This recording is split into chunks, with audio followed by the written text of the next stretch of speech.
On the morning of February 14th, 1929, a horrific crime took place in the north side of Chicago. Several men were lined up against the wall of an auto garage and gunned down in cold blood by machine gun fire. The event marked a low point in the violent mob wars that took place in the city of Chicago. It also marked a turning point in attitudes towards prohibition in the United States and the war on organized crime. Learn more about the St. Valentine's Day Massacre, why it happened, and its repercussions on this episode of Everything Everywhere Daily.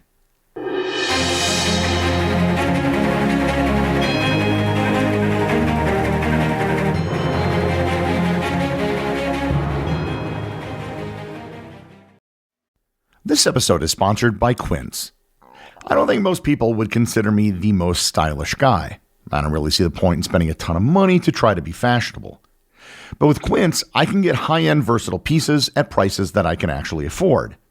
All Quince items are priced 50 to 80% less than similar brands.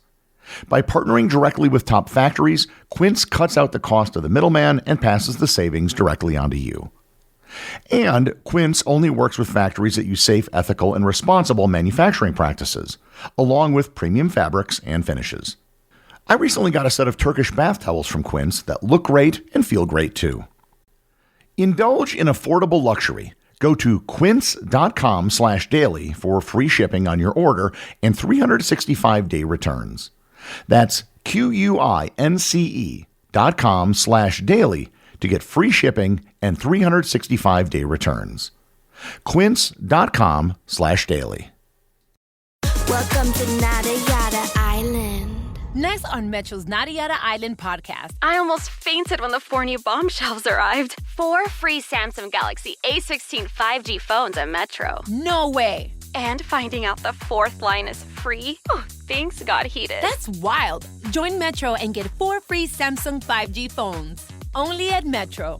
Plus tax. Bring 4 numbers and an ID and sign up for any Metro Flex plan. Not available currently at T-Mobile or have been with Metro in the past 180 days.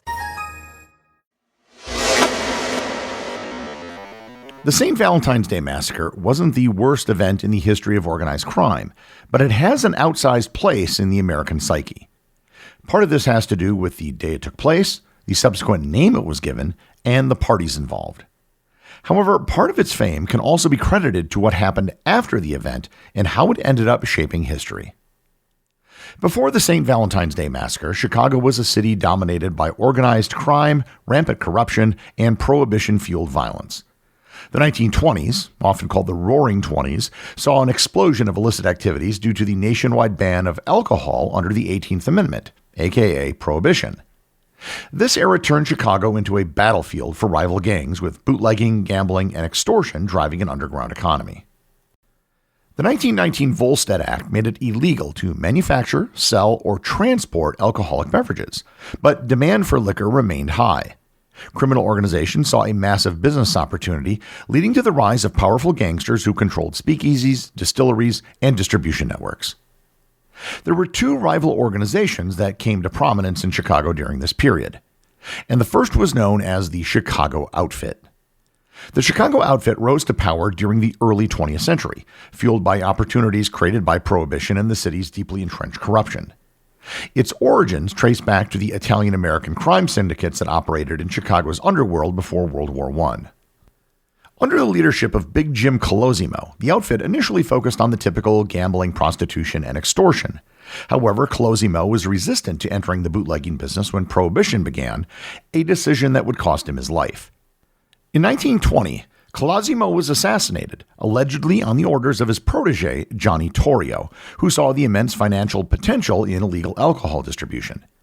With Colosimo out of the way, Torrio expanded the outfit's operations and streamlined its bootlegging networks, turning it into a well-organized empire. His vision was not just about brute force, but about running crime like a business, forming alliances, and monopolizing liquor distribution. However, his control was challenged by rival gangs, particularly the Northside Gang led by Dean O'Banion, the other gang in this story. The Northside Gang emerged from the early 20th century as one of Chicago's most formidable organized crime groups, initially formed by Irish-American criminals involved in gambling, robbery, and extortion. Its rise to power also coincided with the advent of Prohibition, just like the Chicago Outfit. Led by O'Banion, the Northside Gang quickly expanded its bootlegging operations, securing key smuggling routes and forming alliances with breweries and speakeasies on the city's north side. Unlike their rivals in the Chicago outfit, who were predominantly Italian-American, the Northsiders consisted mostly of Irish and German immigrants, giving them a distinct identity in the city's criminal underworld. O'Banion was known for his charismatic but ruthless leadership, and he cultivated relationships with corrupt law enforcement officials while aggressively expanding his territory. Tensions between the Northside Gang and the Chicago outfit escalated as both sides sought dominance over the bootlegging trade. The rivalry became deadly when O'Banion tricked Johnny Torrio, the leader of the outfit, into purchasing a brewery that was about to be raided by federal agents. This betrayal led to O'Banion's assassination in 1924, a hit orchestrated by Torrio. After O'Banion's murder, the retaliation from the Northside Gang left Torrio seriously wounded. Seeing the writing on the wall, Torrio retired to Italy, leaving the Chicago outfit in the hands of his young, ambitious lieutenant, Al Capone. Under Capone's rule, the outfit reached its peak, operating with a mix of ruthless violence and calculated business acumen. Capone expanded the outfit's influence beyond bootlegging, controlling speakeasies, brothels, gambling dens, and political figures. He was both feared and admired, presenting himself as a businessman while ordering assassinations to eliminate rivals. After the death of O'Banion, the Northside Gang fell under the leadership of a new boss, Jaime Weiss. After taking control of the Northside Gang, Weiss launched an all-out war against Al Capone, orchestrating multiple assassination attempts, including a 1926 ambush on Capone at the Hawthorne Hotel, which riddled the building with bullets but failed to kill him. In retaliation, Capone ordered Weiss's execution, and on October 11, 1926, Weiss was gunned down in a hail of bullets outside the Northside Gang's headquarters near Holy Name Cathedral. His death left the gang in turmoil, paving the way for the rise of yet another new boss, Bugs Moran. Under Bugs Moran, the gang remained a powerful force, engaging in assassination attempts, hijackings, and shootouts to maintain its foothold in Chicago. And this was the environment in Chicago as of early 1929. Rival gangs, assassinations, violence, and a whole lot of bootlegging money that was up for grabs. On the morning of February 29, 1929, at around 10:30 a.m., 7 men affiliated with the Northside Gang gathered inside the garage at 2122 North Clark Street in Chicago. The garage, which was owned by Bugs Moran, served as a hub for his bootlegging operations. That morning, the men were expecting a large shipment of illegal whiskey, a routine part of their business. The atmosphere was business as usual, so nobody suspected that they were walking into a deadly trap.